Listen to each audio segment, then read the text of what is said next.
En fait, j'étais censée guérir d'une maladie que je ne connaissais pas. J'étais censée surmonter une rupture alors que je comprenais rien du tout parce que j'étais dans un brouillard mental. J'étais censée communiquer ce que j'avais avec mes amis et ma famille alors qu'en fait ils n'étaient pas là physiquement. Bonjour tout le monde, j'espère que vous allez bien, j'espère que vous avez passé un très bon Noël pour ceux qui le fêtent. Et voilà, en cette fin d'année 2019, je sais qu'il y a beaucoup de personnes qui sont en train de préparer leur bonne résolution de 2020 et j'avais juste envie de faire un bilan sur cette année car elle a été très riche en émotions, en expériences, en beaucoup de choses. En début 2019, j'avais eu plein d'idées, plein de résolutions, j'avais envie de faire plein de choses et en fin de compte, l'univers en a décidé autrement et m'a mis plein d'obstacles au fur et à mesure de l'année, mais au final je suis toujours là et voilà, donc j'avais juste envie de partager ça avec vous. Je sais pas comment sera structurée cette vidéo. Pour le coup, j'ai pas envie de suivre une structure spéciale parce que ça va pas être une vidéo informative, c'est juste une vidéo pleine voilà, de positivité, de motivation pour la prochaine année ou même pour cette fin d'année 2019 parce que de toute façon il est jamais trop tard pour se motiver.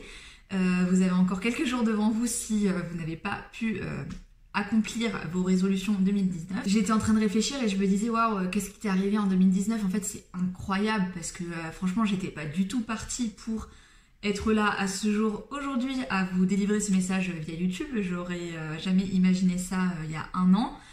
Et en fait, je suis plutôt contente de... même si ça a été une année très compliquée, dans beaucoup de choses, je suis vraiment très contente de la tournure que les choses ont prise. J'ai tellement douillé, en toute honnêteté, que j'étais obligée de... voilà, de parler de ce qui m'est arrivé et surtout d'aider des gens qui pourraient potentiellement vivre la même chose que moi. En fait, avant janvier 2019, j'avais une hernie cervicale, ce qui fait qu'en fait j'ai dû arrêter de faire du sport. Alors qu'à la base, j'étais quelqu'un qui faisait du sport, du moins qui essayait de faire du sport à peu près tous les jours. C'était vraiment dans mon quotidien. J'ai pris du poids forcément parce que je faisais plus de sport et à l'époque je savais pas. J'avais aussi pris du poids parce que j'étais en train de développer la maladie d'Hashimoto que j'avais déjà à ce moment-là. Et une des caractéristiques spécifique de la maladie d'Hashimoto, c'est la prise de poids. Donc à l'époque, je le savais pas, moi j'étais très motivée, j'avais envie de faire plein de trucs, etc. Franchement, j'étais au top. Je pensais que ça allait le faire. Et en fait, en février 2019, je suis tombée malade. Donc voilà, je suis tombée d'épuisement. Voilà, j'ai déjà fait une vidéo à ce sujet, donc je vais pas revenir dessus sur comment ça s'est passé. Je suis allée voir des médecins qui n'arrivaient pas à trouver ce que j'avais, donc du coup, je savais pas que j'étais malade non plus à l'époque, vu que les médecins me disaient que c'était dans ma tête et que j'étais fatiguée. Donc ce que ça a provoqué en fait, c'est que moi je me culpabilisais énormément parce que je comprenais pas pourquoi mon corps ne fonctionnait pas normalement par rapport aux gens qui m'entouraient. Et surtout en fait, même si j'étais épuisée, que je pouvais pas faire grand chose, etc., j'en ai pas parlé à mes amis et à ma famille. Ce qu'il faut savoir, c'est que moi j'habite plus en France, donc en fait j'étais un peu ici toute seule, sans mes amis, sans ma famille. Alors bien évidemment j'avais des amis, mais bon, c'est pas des gens qu'on connaît depuis un an, qui nous connaissent vraiment et qui savent comment on fonctionne, etc. Donc c'est vrai que les gens que je connaissais ici, ils n'ont pas forcément vu tout ça s'installer non plus. Donc ça c'était assez compliqué parce que j'en parlais vraiment à personne. Et en même temps, qu'est-ce que je pouvais bien dire? Mes amis, je leur en parlais, je leur disais, je suis fatiguée, voilà, je peux rien faire, je comprends pas ce qui m'arrive. Et eux, ils me disaient, dors. Donc voilà, ce qui est normal en même temps, ce qui est tout à fait normal, j'ai continué à essayer de trouver ce que j'avais, etc. Et 2 mois et demi après que j'ai eu cette maladie-là, et je crois que c'était 1 mois avant que je découvre que j'avais la maladie d'Hashimoto, en fait j'étais avec quelqu'un et cette personne m'a quittée. Pour toutes les personnes qui surmontent des ruptures, la seule chose que j'ai à dire c'est... faut accepter et puis voilà, c'est comme ça et faut juste garder en tête, peut-être que soit c'était pas la bonne personne ou soit c'était pas le bon timing. Et voilà, c'est tout ce qu'il faut se dire et moi c'était un peu compliqué parce que je m'y attendais pas du tout et c'était assez brusque et en même temps dans un moment où j'étais malade, même si c'était compliqué avant, maintenant ça va très bien. Du jour au lendemain, je me retrouve toute seule, malade, sans savoir que je suis malade parce que à l'époque je savais pas que j'étais malade, je comprenais pas ce qui se passait. Voilà, sans mon pilier parce que du coup il est plus là, sans ma famille, sans mes amis. Quand je dis à mes amis qui me connaissent vraiment, mes amis qui me connaissent depuis des années ou qui savent comment je suis, comprendre que j'avais cette maladie et du coup en fait c'est vrai que ça a été un soulagement, ça a été ça a été un soulagement de savoir qu'en fait ça venait vraiment pas de moi et que c'était quelque chose qui arrivait à plein de personnes. Et de là j'ai commencé à me renseigner, à faire mes petites recherches, etc. Je savais vraiment pas par quoi commencer, je savais juste que j'étais dans cette situation-là. Et voilà, je savais que j'avais une maladie, je savais qu'il fallait que je commence un traitement, mais en même temps je sentais que ça allait pas arriver comme ça, que ça allait pas changer comme ça. Il y a eu des conséquences que cette maladie a eu aussi sur moi, dans ma vie, dans mon environnement.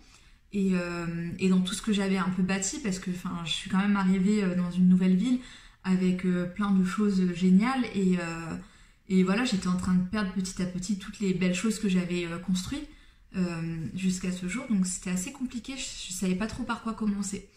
Quelque chose que j'ai aussi oublié de mentionner, c'est qu'en fait j'ai un super travail ici, j'adore le travail que je fais. Et c'est un travail où j'ai beaucoup de responsabilités et où je peux me déplacer assez régulièrement, donc tous les mois, un peu partout en Europe. Mon travail, du coup, je l'aimais moins parce que j'étais obligée de me déplacer et que j'avais pas la capacité physique de le faire. Et ce qu'il faut savoir, c'est aussi que sur tous les mois où je suis tombée malade, en fait, j'ai pris 2 semaines, 1 semaine et demie d'arrêt. Et la 3e semaine, je crois, parce que j'étais incapable de rien faire, hein, et la 3e semaine, j'ai demandé à travailler de chez moi, mais j'étais super fatiguée. En fait, j'aurais dû, je pense, prendre un arrêt beaucoup plus long, mais vu que les médecins ne trouvaient pas ce que j'avais, c'était compliqué pour moi de prendre un arrêt, même psychologiquement, parce que c'est pas du tout dans ma mentalité, en fait, d'abandonner. Les médecins ne me disaient pas que j'étais malade. Et en fait, le moment où j'ai découvert ce que j'avais, j'allais un peu mieux. Donc voilà, je me suis dit, tu vas pas abandonner maintenant. C'est pas grave, maintenant ça va mieux, maintenant tu vas te battre et tu vas continuer. Oui, parce qu'en plus, le truc que j'ai pas dit, c'est que j'étais dans un brouillard mental à l'époque. Donc je captais absolument rien de ce qui m'arrivait. Je comprenais pas du tout. Franchement, c'était super dur, quoi. je rigole maintenant parce que... je vaut mieux en rire qu'en pleurer, franchement, mais c'est tellement ridicule la situation. C'est tellement ridicule. C'est juste des choses qui t'arrivent comme ça, t'en prends plein la tronche, tu comprends pas pourquoi, et t'encaisses. Et en fait, je me suis toujours dit, mais t'inquiète pas, à un moment, tu le verras différemment. À un moment, tu verras que tout ça, c'est derrière toi et tu prendras que le positif de tout ce négatif-là, donc t'inquiète pas. Et franchement, c'est une des seules choses qui m'a fait tenir, parce que je peux vous dire qu'il y a eu des moments en 2019, mais franchement, je sais même pas comment je suis encore là. À la base, quand j'étais malade, je me suis toujours dit, Anis, quand tu iras mieux, parce qu'en fait, tu vas aller mieux, parce qu'à l'époque, je savais pas ce que j'avais et je savais pas non plus qu'un jour j'irais mieux, j'en savais rien du tout. Eh bien, tu en parleras et tu véhiculeras un message positif, parce que tout le long, en fait, t'es restée positive, et même s'il y avait des moments qui étaient compliqués, t'as gardé le sourire, en fait. Et voilà, et aujourd'hui, c'était vraiment ce que j'avais envie de partager. Et je minimise parce que je sais qu'il y a plein de gens qui vivent 36 000 fois pire que ce que moi j'ai vécu, que voilà, c'est juste quelque chose qui s'est passé à un instant T de ma vie. Il y a des gens qui sont dans des situations beaucoup plus problématiques, qui souffrent 36 000 fois pire que moi, et je sais que franchement j'ai même pas le droit de me plaindre, parce que à ce jour j'ai un toit, je suis indépendante, j'ai un travail que j'aime bien, je suis bien entourée, j'ai une famille, j'ai des amis, et le but en fait c'est vraiment pas de me plaindre, mais c'est juste de dire que des fois on peut passer par des situations compliquées, et à partir du moment où on arrive à regarder les choses d'une autre manière, on arrive à en tirer du bon. Là j'avais pris du poids, donc je me reconnaissais plus, et je pense que là il y a plein de gens à qui ça arrive, et vous savez à quel point c'est compliqué. Et en plus de ça, j'avais plus non plus la condition physique. Donc en fait, j'étais censée guérir d'une maladie que je ne connaissais pas. J'étais censée surmonter une rupture alors que je comprenais rien du tout, parce que j'étais dans un brouillard mental. J'étais censée communiquer ce que j'avais avec mes amis et ma famille, alors qu'en fait, ils n'étaient pas là physiquement. C'était pas conventionnel, je dirais. C'était pas conventionnel et je savais pas trop par quoi commencer. Je me suis dit, tu vas pas pouvoir tout faire de A à Z comme tu le souhaites. Donc commence par te soigner toi. Commence vraiment par te soigner toi. Déjà savoir ce que tu as, comprendre ce que tu as, faire les changements qu'il faut faire, parce que j'avais commencé à faire des changements et je me sentais un peu mieux pour guérir. Après, je me suis dit, quand tu auras la santé physique, tu pourras te remettre au sport, et là tu retrouveras le corps que tu avais. Et puis il va falloir aussi que tu fasses énormément d'efforts sur toi. Et à ce jour, j'ai réussi. Ce que j'en ai tiré en fait, c'est que j'ai décidé de créer ma chaîne pour parler de ce qui m'est arrivé. De là, j'ai eu des retours positifs. Il y a des gens qui m'ont contacté sur Instagram, avec qui j'ai échangé, des gens qui ont vécu des choses pas forcément faciles, Et ça m'a touchée en fait de me dire que peut-être que j'avais réussi à toucher certaines personnes. Enfin, ça m'a vraiment touchée. Ça me touche toujours en fait, et je suis très contente de l'avoir fait. Après, de là aussi, je me suis intéressée beaucoup plus au développement personnel. Bah, franchement, de là, c'est à ce moment-là où tout a fusé, entre guillemets, et j'ai fini par tout accepter. Ça fait du bien parce qu'on se rend compte de tout ce qu'on a vécu, et que encore, c'est que 4 mois. Enfin, je suis tellement chanceuse parce qu'il y a des gens qui mettent beaucoup plus de temps à s'en remettre. Il y a d'autres gens qui n'ont peut-être pas le même soutien que moi j'ai pu avoir de la part des gens autour de moi, qui n'ont peut-être pas aussi les mêmes... Enfin, je sais pas, qui n'ont juste peut-être pas les mêmes ressources que j'ai eues pour aller mieux, en fait. J'ai appris à être beaucoup plus ouverte. Ce qui est quelque chose... Enfin, je suis réunionnaise, hein, donc bon, les Réunionnais, vous savez comment ils sont, on est très ouverts d'esprit, nous, on accepte tout le monde, etc. Et j'ai été élevée dans cette culture-là. J'ai aussi vécu en Corée du Sud, en Chine. J'ai toujours été en contact avec des gens qui venaient d'une culture d'origine, de nationalités différentes et de milieux aussi sociaux différents. Mais j'avais pas cette ouverture en fait sur moi-même. C'était quelque chose que j'avais pas du tout. Tous les matins en fait, quand j'ai récupéré ma vision, parce qu'en fait j'avais la vision trouble, ce qui fait que j'étais incapable de me focaliser sur quelque chose parce que mes yeux bougeaient tout le temps. Et bien quand j'ai récupéré ma vision, je fais toujours le même chemin pour aller au travail, et je me suis mise à observer autour de moi. Et je regardais par exemple le plot de fleurs que j'avais jamais vu avec ses jolies fleurs, etc. J'avais jamais vu qu'il y avait toujours cette mamie allemande qui se mettait toujours à sa fenêtre et qui parlait aux gens, alors que c'est le chemin que je prenais tous les jours. J'avais jamais fait attention à ça. J'avais jamais fait attention que voilà, il y avait des gens que je croisais tous les matins parce qu'en fait on est voisins et on habite à côté. Notre anecdote en fait, du coup je suis devenue beaucoup plus ouverte à tout et ça a changé ma vision des choses. J'étais à l'arrêt de bus et en fait il y avait une grève des bus, donc le truc qui arrive jamais en Allemagne, mais bon là pour le coup c'est arrivé, c'était comme ça. Et en fait j'ai vu qu'il y avait une dame en train de qui essayait de prendre un ticket sur la machine. Donc je vais la voir et je lui parle en allemand, je lui dis madame, vous pouvez pas prendre de ticket, en fait il y a une grève des bus, donc vous pouvez pas... il faut prendre le tram en fait. Donc je lui explique que de toute façon elle peut attendre là très longtemps et voilà, ça n'arrivera pas. Et en fait cette dame, donc je vais pas donner son âge parce qu'au cas où elle passe par là, je sais qu'elle serait pas très contente. Je trouvais qu'elle avait l'air beaucoup plus jeune que l'âge qu'elle a, donc la soixantaine. Et en fait donc on commence à parler en allemand et elle me dit... Et en fait elle se met à râler en français. Donc elle parle en allemand et là elle fait oh là là c'est pas vrai, donc voilà. Forcément la seule personne qui râlait à Francfort lors d'une grève de bus à Francfort en Allemagne, il fallait que ce soit une française.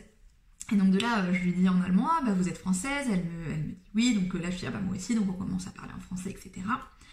Et en fait on a fait un petit bout de chemin ensemble parce qu'elle savait pas du tout où se trouvait le tram, donc je lui ai montré et j'ai parlé avec elle, on a échangé et franchement c'était une belle rencontre. C'était vraiment une belle rencontre parce que je saurais pas comment l'expliquer, mais il s'est passé quelque chose en fait. Il s'est passé quelque chose, on a eu une connexion toutes les deux. Et de là, elle m'a dit, voilà, j'aimerais bien qu'on puisse se revoir, si ça vous convient, etc. J'ai dit, moi j'aimerais bien vous revoir aussi. Donc du coup, on a pris nos coordonnées. Donc ce qui était marrant, c'est que moi, la première chose que j'ai fait, c'est que j'ai sorti mon téléphone pour pouvoir noter son numéro. Enfin, logique. Et non, elle a sorti un bout de papier et elle a sorti un stylo. Et là, j'ai rangé mon téléphone, j'ai commencé à noter ses coordonnées, etc. Et après, je l'ai revu et c'est cool. Et en fait, je me dis, si j'avais pas regardé autour de moi, enfin, si je m'étais pas aperçue de cette dame-là, et surtout si j'étais pas allée l'aider, en fait, je l'aurais pas rencontrée et je serais peut-être passée à côté d'une très belle discussion. 2019 n'avait pas bien commencé pour moi, on va dire, mais... j'ai tout fait pour que ça se termine bien et à ce jour, voilà, j'ai le corps que je voulais avoir. Je sais quelle direction j'ai envie de prendre. Je sais que en fait, c'était pas du tout la direction que je pensais que ma vie allait prendre il y a quelques mois, mais au final, c'est comme ça. Et surtout, je suis heureuse en fait. Je suis heureuse et je sais qu'il y a des moments qui vont être compliqués parce que voilà, la vie, elle est faite de moments positifs comme de moments négatifs, mais je suis prête à les affronter.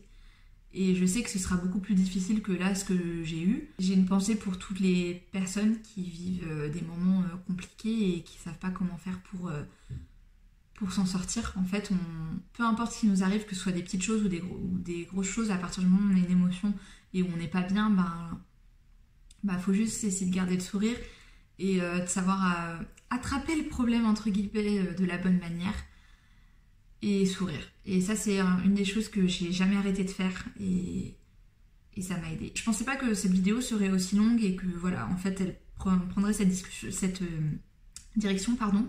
Bon voilà, c'est la direction qu'elle a prise. Je referai une autre prochaine vidéo pour parler du coup des résolutions 2020. Je vous souhaite beaucoup de courage et je vous envoie toute ma positivité, tous mes vœux entre guillemets, tout ça et voilà, et j'espère que vous finirez 2019 en souriant et que vous commencerez 2020 en souriant aussi.